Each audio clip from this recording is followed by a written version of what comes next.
अस्सलामुअलैकुम। CS 432 mid term preparation. ये मेरे पास वीयू टॉपर की अपडेटेड फाइल है जो कि अभी रिसेंटली 2024 में उन्होंने अपडेट करके डिफरेंट व्हाट्सएप ग्रुप के अंदर सेंड की थी। वो वाली फाइल है मेरे पास, ठीक है। इससे हम प्रिपरेशन करेंगे और आपको अंदाज़ा भी होगा कि जो CS के जितने भी सब्जेक्ट्स हैं, वीयू टॉपर की फाइल से काफ़ी सारा पेपर रिपीट हो जाता है। तो इस हवाले से ये फाइल इम्पोर्टेंट है। तो मैंने इसके सारे MCQs को 1 बाय 1 GPT से सर्च किया है, चेक किया है कि आंसर्स बिल्कुल करेक्ट हैं या नहीं। सिर्फ 1-2 MCQs रॉन्ग थे, बाकी सारे ठीक हैं। तो हम शुरू करते हैं। हम इनकी रीजनिंग भी थोड़ी-थोड़ी देखेंगे डिटेल के साथ, ताकि आपके कॉन्सेप्ट्स क्लियर हो जाएँ, अगर आपने लेक्चर नहीं लिए। तो शुरू करते हैं। फ्रीक्वेंसी मल्टीप्लाई ड्यूरेशन और मल्टीप्लाई और कॉस्ट, अगर ये तीनों चीज़ें आपस में मल्टीप्लाई हो रही हैं तो ये किसके इक्वल आएंगी? तो ये इसका जो करेक्ट आंसर है वो है लॉस प्रॉफिट। इसकी हम डिटेल देखते हैं कि कैसे है। सबसे पहले तो हमें फ्रीक्वेंसी का पता हो कि इसका मतलब है refers to how the often an event occurs, ठीक है। और ड्यूरेशन का मतलब how long the event last, मतलब कितनी देर तक वो इवेंट जो रूनुमा हो रहा है रुकता है या ठहरता है। और कॉस्ट हमारे पास है is the cost per hour of an event. ये तीनों चीज़ें जब मल्टीप्लाई होती हैं तो हमारे पास जो इक्वल आंसर आता है वो होता है लॉस प्रॉफिट। अब इसको हम एग्जाम्पल से समझने की कोशिश करते हैं। For example, if a machine in a factory breaks down frequently and takes a long time to repair, एक मशीन है ख़राब हो गई है, ठीक है, काफ़ी सारा टाइम लग रहा है उसको रिपेयर होने में। The company losses the money due to the production halts, company को लॉस हो रहा है क्योंकि उसकी जो प्रोडक्शन आ रही है, जो आउटकम है वो रुक गई है, हाल्ट हो गई है, मतलब फ्रीज हो गई है या स्टॉप हो गई है टेम्पररी तौर पर। Hence the result of the formula relates to the loss profit. तो इस सिचुएशन में जो फॉर्मूला रिलेट करेगा वो इक्वल होगा लॉस प्रॉफिट के, ठीक है। अब आपको ये एग्जांपल से थोड़ा बहुत आइडिया हो गया होगा इस MCQ का। नेक्स्ट चलते हैं। नेक्स्ट है dash provides a repeatable quantitative score for the computer security vulnerabilities. तो इसका जो करेक्ट आंसर है वो है कॉमन वल्नरेबिलिटी स्कोरिंग सिस्टम, ठीक है। इसकी डिटेल देखते हैं। ये सी जो है बिल्कुल करेक्ट आंसर है, जिसको हम शॉर्ट फॉर्म में, अगर इसका एब्रीवेशन आपके पास आ जाता है कोई और MCQ, तो इसको हम बोलेंगे CVSS, ठीक है। और ये इसका मतलब है कि is a standardise system for assigning the severity scores to the security vulnerabilities. और बाकी जो इसके ऑप्शंस रॉन्ग हैं वो क्यों हैं उनको हम देखते हैं। ए ऑप्शन हमारे पास था user security scoring the system, ऐसा कोई स्टैंडर्ड सिस्टम ही एग्जिस्ट नहीं करता, इस वजह से ये रॉन्ग है। नंबर 2 पे था कि सिक्योरिटी मैनेजमेंट बेस्ड, ये भी कोई स्टैंडर्ड सिस्टम नहीं है, फ्रेमवर्क नहीं है स्कोरिंग वल्नरेबिलिटीज के लिए। और नंबर डी पे है ट्रस्टेड कंप्यूटिंग बेस, ये हमारे पास ये रेफर करता है totality of the computer system security policies and mechanism. अगर ऑप्शन आ भी जाए आपका, उसमें स्टेटमेंट अगर इस तरह से है, देन आप उसका जो करेक्ट आंसर होगा वो होगा TCB, जिसका मतलब है trusted computing base. Next one है targeted threat index TTI can be represented mathematically as a, ये भी एक फॉर्मूला है हमारे पास जो कि TTI इक्वल होगा, और दरमियान में इनका जो रिलेशन है वो मल्टीप्लीकेशन का है कि इम्प्लीमेंटेशन किस चीज़ से मल्टीप्लाई होके इक्वल हो जाएगी TTI के। तो ये है थ्रेट रेट। इसकी डिटेल देखते हैं हम कैसे। ये भी करेक्ट आंसर है हमारे पास, ठीक है। थ्रेट टारगेटेड थ्रेट इंडेक्स को हम TTI बोल रहे हैं यहाँ पे। Is the major use to assess the risk level of the specific threat. Assess नहीं, असेस ही है ये वर्ड। और इसको मैथमेटिकली हम इस तरीके से रिप्रेजेंट करेंगे, तो यहाँ पे सेंटर में हमारे पास आएगा थ्रेट रेट। अगर थ्रेट रेट, अगर आपके पास ऑप्शन गिवन हो और उसमें फिर जो, अगर यहाँ पे इम्प्लीमेंटेशन ना हो तो आप इम्प्लीमेंटेशन को फिर राइट ऑप्शन करेंगे। नेक्स्ट मूव करते हैं। नेक्स्ट MCQ है total time of the n objects in the non persistent connection is. तो ये हमारे पास एक फॉर्मूला है, इसका जो करेक्ट आंसर बन रहा है वो है डी। ये जो ए है ना वो रॉन्ग है। आप भी इसको कंफर्म कर लेना, अगर आप हैंडआउट से मजीद इसको चेक कर लें। अगर आपको लगता है कि ए करेक्ट है तो आप कमेंट बॉक्स में बता सकते हैं। मैंने इसको 2 दफ़ा कंफर्म किया। इसका जो करेक्ट ऑप्शन बन रहा है वो है n multiply 2RT plus n multiply transmit time, ठीक है। देखते हैं इसको। ये जो है ना इसका डी जो है वो बिल्कुल करेक्ट आंसर है। मजीद मैंने दोबारा से कहा कि आप श्योर हैं या नहीं, तो उन्होंने बताया, GPT ने बताया कि यही इसका जो है ना डी वो करेक्ट आंसर है। नेक्स्ट ऑप्शन है an attempt to make the machine or a network resource unavailable to its intended users is known as DOS attack, ठीक है। इसको हम डी और या डॉस अटैक इसको बोल सकते हैं। स्निफर अटैक, वर्म अटैक और स्पॉफिंग, ये क्या टर्मिनोलॉजीज हैं, हम इनको भी थोड़ा सा देख लेते हैं अगर आपको ये कंफ्यूज कर रही हो तो। देखिए यहाँ पे जो करेक्ट आंसर है वो है हमारे पास डॉस। डॉस का मतलब है Daniel of the service attack, ये इसका एब्रीविएशन भी आप देख लें। बाकी जो ऑप्शंस हैं, स्निफर अटैक ये होता है computer networks traffic to steal the data but does not directly disturb the service, ये सर्विस को तो डिस्टर्ब नहीं करता बट ये जो एक हमारे पास कैप्चर करता है नेटवर्क ट्रैफिक को टू स्टील द डेटा, ठीक है। और वर्म अटैक हमारे पास होता है a worm spread the automatically causing the damage but not necessarily targeting the availability. और स्पूफिंग हमारे पास टर्मिनोलॉजी होती है involves the impersonating another device or user often for the data theft not the service disruption. Next one is one of the main function of the web server model is to handle the multiple HTTP। अब यहाँ पे HTTP हमारे पास होते हैं hyper text transfer protocols. ये communication होते हैं client और सर्वर के दरमियान। जैसे आपने कोई वेबसाइट अगर आप यूज़ करें तो उसमें get functions, get method, post method अगर आपने कभी यूज़ की हो तो ये HTTP प्रोटोकॉल्स होते हैं। यहाँ पे ये जो इसका करेक्ट आंसर बन रहा है वो हमारे पास HTTP है। बाकी हम मजीद देख लेते हैं थोड़ा सा इसको। देखिए a web server process and respond to the multiple HTTP requests from the client, ठीक है। हमारे पास HTTP है क्या, हाइपर टेक्स्ट ट्रांसफर प्रोटोकॉल है। Is primarily protocol used for the communication between the web clients and servers. Server और client के दरमियान जो भी कम्युनिकेशन हो रही है उसको HTTP बोलते हैं, ठीक है। बाकी ऑप्शंस यहाँ पे रॉन्ग है, जैसे and user. Web servers interact with the end users but they handle the request not the users directly. वो रिक्वेस्ट को हैंडल करते हैं, डायरेक्टली यूजर को हैंडल नहीं करते। यूजर जो रिक्वेस्ट सेंड कर रहा है उसको हैंडल करते हैं एंड यूजर्स। और सेशंस होते हैं, sessions are the managed at the application level not directly by the web server. और HTML हमारे पास is a response format but web server primarily handles the HTTP request. HTML अलग चीज़ है, HTTP अलग चीज़ है। तो यहाँ पे जो करेक्ट आंसर बन रहा है वो हमारे पास बी है, जो कि HTTP करेक्ट आंसर है। ओके नेक्स्ट वन है विच of the following factors involve the characterising the web server. तो ये इसका जो करेक्ट ऑप्शन है वो है D, scalability and availability. Let's see how. Okay A web server is characterized by the how well it can handle increasing loads, जिसको loads को बोलेंगे scalability, and how the consistently it remains the operational, जिसको हम बोलेंगे availability, ठीक है। अब ये दोनों अलग अलग चीजें तो आपको समझ में आ गई। बाकी ऑप्शंस रॉन्ग क्यों हैं? Performance and usability these are important but focus more on the user experience rather than the server characterization, ठीक है। वो यूजर एक्सपीरियंस पे ज्यादा फोकस करते हैं, कौन? Performance and usability. और processing time and time out interval क्या है? These are the performance related but not the primary characteristics of the web servers. और सिक्योरिटी एंड अडोप्टेबिलिटी यहाँ पे रॉन्ग है, ठीक है। बिल्कुल जो करेक्ट आंसर है वो है स्केलेबिलिटी एंड अवेलेबिलिटी। आप इसको याद कर लें, ये इसका करेक्ट ऑप्शन है। Next one is dash is the level of the human effort required to keep that system operating at a satisfactory level। तो इसको हम बोलते हैं मैनेजेबिलिटी। लेट्स सी, मैनेजेबिलिटी हमारे पास करेक्ट ऑप्शन है। ये इसका मतलब होता है कि refers to the level of human effort needed to maintain, monitor and operate a system effectively. किसी भी एफिशिएंटली किसी भी सिस्टम को मेंटेन करना, उसको मॉनिटर करना और उसको ऑपरेट करना एफिशिएंटली, इसको हम बोलेंगे कि मैनेज करना, मतलब मैनेजेबिलिटी। और बाकी ऑप्शन रॉन्ग है। एक्सटेंसिबिलिटी क्या होती है अगर ऑप्शन बन के आए तो refers to the how the easily system can be expanded with new features not related to the human effort. और एक्सटेंड कर देना किसी चीज को। और रिलायबिलिटी क्या होता है? Measures how the consistently system performs without the failures. कोई मिस्टेक्स नहीं आ रही उसके अंदर, कोई फॉल्ट्स नहीं आ रहे और फिर भी वो परफॉर्म कर रहे हैं, तो मतलब ये रिलायबल है।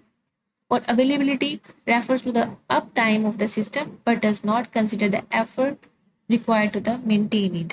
तो अब आपको ये समझ आ गई, ये अलग अलग चीजें थी। एक्सटेंसिबिलिटी, रिलायबिलिटी, अवेलेबिलिटी और मैनेजेबिलिटी, इनमें डिफरेंस है, थोड़ा सा आप इनको माइंड में एब्जॉर्ब कर लें।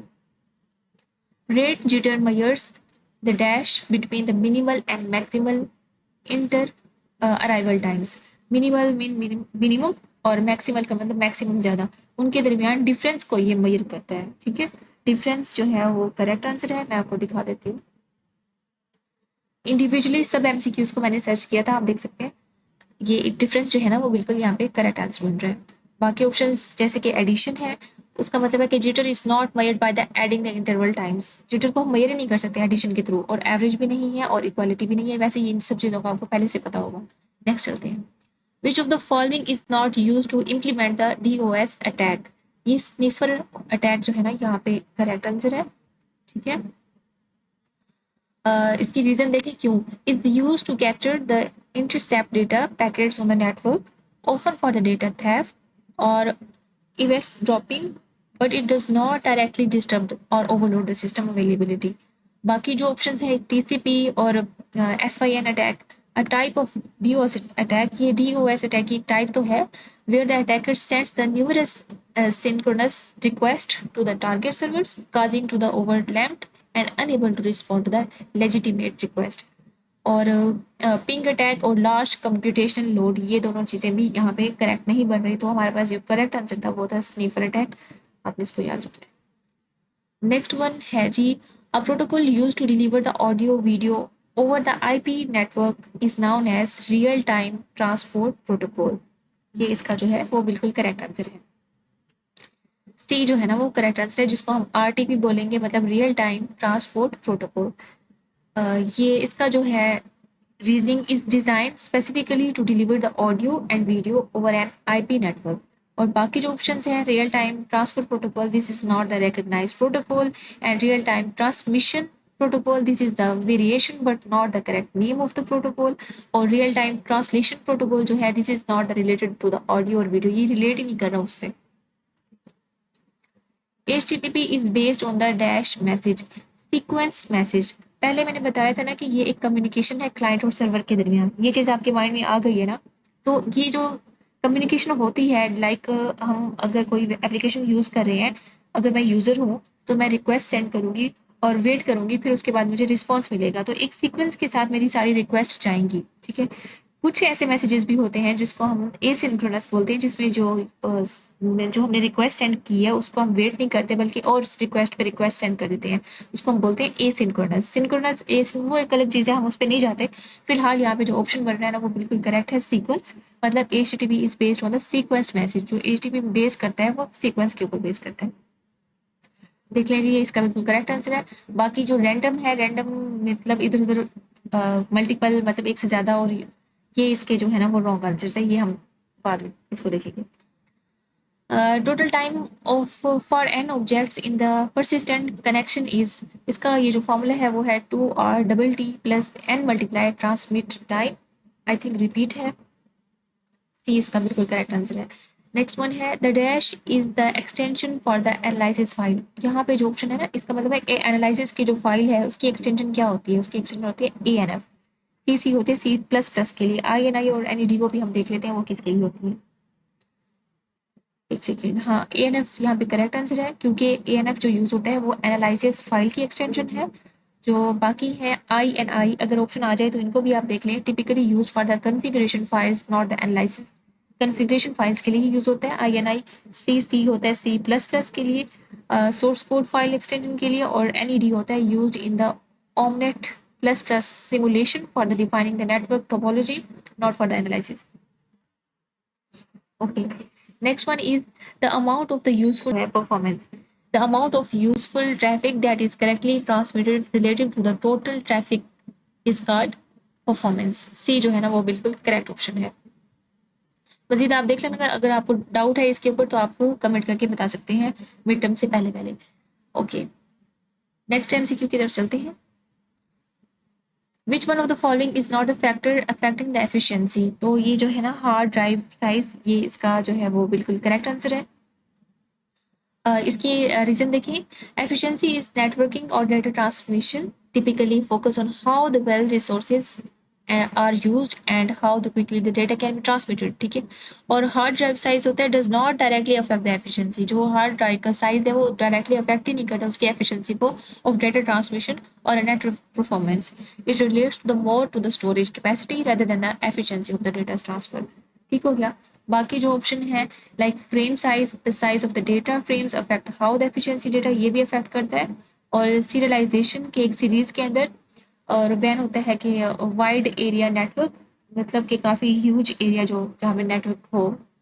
और इसका मतलब है कि serialization delay, the time it takes to send the data over a network is key factor in determining the transmission efficiency. जाहिर सी बात है, ये तो को अफेक्ट करेगा ना कि जब वाइड एरिया होगा तो उसकी जो ट्रांसमिशन की एफिशिएंसी होगी उसको वो अफेक्ट करेगा। एक्सेस प्रोटोकॉल जो हमारे पास होते हैं ये भी उसको डायरेक्टली इन्फ्लुएंस करते हैं। तो यहाँ पे जो करेक्ट आंसर बन रहा था वो था हार्ड ड्राइव का जो साइज है ना वो उसको अफेक्ट नहीं करता।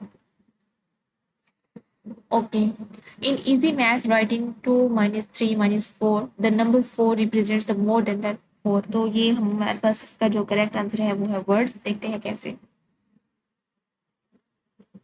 देखो ये एक रूल है मैथ के अंदर, refers to the structuring the sentence for the clarity and conciseness. किसी सेंटेंस के अंदर क्लैरिटी और कंसाइजनेस को बढ़ाने के लिए हम ये यूज करते हैं। एक रूल होता है द नंबर 4, यहाँ पे जो 4 नंबर है in this context refers to the number of the words that can be use in the sentence to the convey the idea.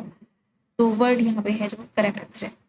Next one is the total number of the bytes received in a network is represented with the sum of the byte count. ठीक है, ये जो है ना B यहाँ पे लगा हुआ है। करेक्ट आंसर देखते हैं, ये रॉन्ग था।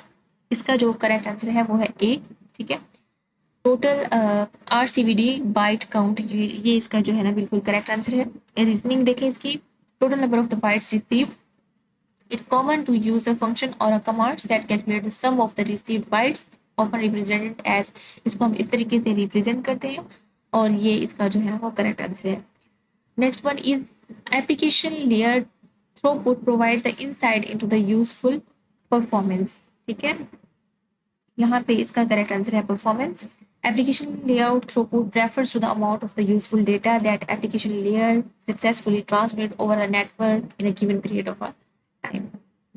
बाकी जो ट्रांसमिशन है, while throughput relates to the transmission, it specifically refers to the useful data being transmitted, not just the act of the transmitting data। और reconvey है हमारे पास recovery। Throughput is not directly related to the recovery. Recovery is more about the fault tolerance or error handling। Let's move next। Accuracy हमारे पास किसके equal है, ये भी एक formula है। तो ये यहाँ पे जो इसका जो करेक्ट आंसर है वो है रियल वैल्यू। ये देखिए इस तरीके से इसकी जो सही फॉर्म है, इस तरीके से इसको फॉर्मूला याद कर लें कि एक्यूरेसी इक्वल है ब्रैकेट्स के अंदर, स्मॉल ब्रेसेस के अंदर, real value minus error over real value multiply 100। यहाँ पे जो रियल वैल्यू है रिप्रेजेंट द एक्चुअल और true value of the measurement, और एरर हमारे पास है डेविएशन और difference from the real value, और dividing by the real value का मतलब है ensure that the accuracy is measured related to the true standard. बाकी जो है अदर वैल्यूज, ये कोई जनरल डेफिनेशन ही नहीं बन रही। और मैक्सिमम वैल्यू का मतलब है कि accuracy is not based on the maximum value, और मिनिमम वैल्यू का मतलब the minimum value is not relevant to the calculation of the accuracy. So right option is real value. जो इसका करेक्ट आंसर है वो है डिग्रेडेशन। डिग्रेडेशन जो है ना वो इसका करेक्ट आंसर है। नेक्स्ट वन है interactive voice and video application demands minimum. तो ये जो मिनिमम कर देते हैं डिले को। ठीक है, ये यहाँ पे इसका जो है वो करेक्ट आंसर है। Interactive voice and video application जैसे for example VoIP VoIP calls, video conferencing and live streaming, ये इसकी एग्जांपल्स हैं। रिक्वायर्स अ लो डिले या low latency to ensure the smooth real time communication. और बाकी options यहाँ पे करेक्ट नहीं है क्योंकि accuracy, wild accuracy is important, low delay is most critical factor for the real time application. Real time applications के लिए लो डिले जो है ना वो ज़्यादा बेहतर है। और bandwidth, sufficient bandwidth is necessary but even high bandwidth high delay can disturb the communication. और हार्डवेयर का मतलब good hardware helps but low delay is primary requirement for the smooth interaction. Okay, next one है ticktock processing delay can be control with the help of the timer. इसको हम timer से control करते हैं। Timer जो है यहाँ पे करेक्ट आंसर है। बाकी जो है स्विच और डिलायर और पॉजिटिव बॉस्ट जो है वो रॉन्ग आंसर्स हैं। स्विच का मतलब switch manages the data forwarding but it does not directly control the processing delay. Okay, Which of the following method is used to declare a two-way gate connection in a omnet? तो ये हमारे पास in out जो है ना ये इसका बिल्कुल correct answer है। देखिए इसकी reason, connection can be input output और अ बाई डायरेक्शनल, मतलब दोनों वे में हो सकते हैं। ठीक है, और बाकी जो ऑप्शंस हैं, आउट का मतलब defines the output only get, unidirectional मतलब एक ही डायरेक्शन में जस्ट मतलब आउटपुट हो रही है उसकी, और सी इनका मतलब है डिफाइंस इनपुट ओनली, ये भी यूनि डायरेक्शनल है, तो यहाँ पे जो इसका करेक्ट आंसर बन रहा है वो है डी, इसका मतलब है इन और out means both directional. Next one है omnet plus plus allows the visualizing the output of the dash files, तो ये है स्केलर एंड वेक्टर फाइल्स का जो करेक्ट आंसर है वो है स्केलर एंड वेक्टर। ठीक है, स्केलर का मतलब contains summarise value, average delay and total packets, और वेक्टर का मतलब है store the time series data packet delay over time. Next one is file editor lets the user configure the simulation models for the execution, तो इसका है I N आई जो है वो बिल्कुल करेक्ट आंसर है। ठीक है, नेक्स्ट वन है what does the code simple TOC5 extend text 5 represent, ये है इनहेरिटेंस को ये चीज रिप्रेजेंट कर रही है, ये भी इसका करेक्ट आंसर है। ठीक है, बाकी जो पॉलीमॉर्फिज्म है उसका मतलब है कि this refers to the different behaviours for the same function but not directly shows in this code, और ओवरराइडिंग का मतलब है कि overriding means the modifying the method in the subclass but this code only shows the inheritance, और overloading means defining the multiple methods with the same name but different parameters। यहाँ पे जो option correct था वो था inheritance। The syntax dash is used to add the parameter values, तो हमारे पास ये जो सही का syntax है वो है हमारे पास सी ऑप्शन, सी इसका करेक्ट ऑप्शन है। पैरामीटर्स उसके बाद colon send message on it is equal to true, ये इसका बिल्कुल करेक्ट आंसर है। यहाँ पे फाइल में बी लगा हुआ है, मजीद आप इसको कंफर्म कर लेना, मेरे हिसाब से इसका सी जो है ना वो करेक्ट आंसर है। नेक्स्ट वन है a dash is use to tell the compiler which source file you want to compile, तो ये इसका जो करेक्ट आंसर है वो है make file. Make file is use to in many programming environments. Okay,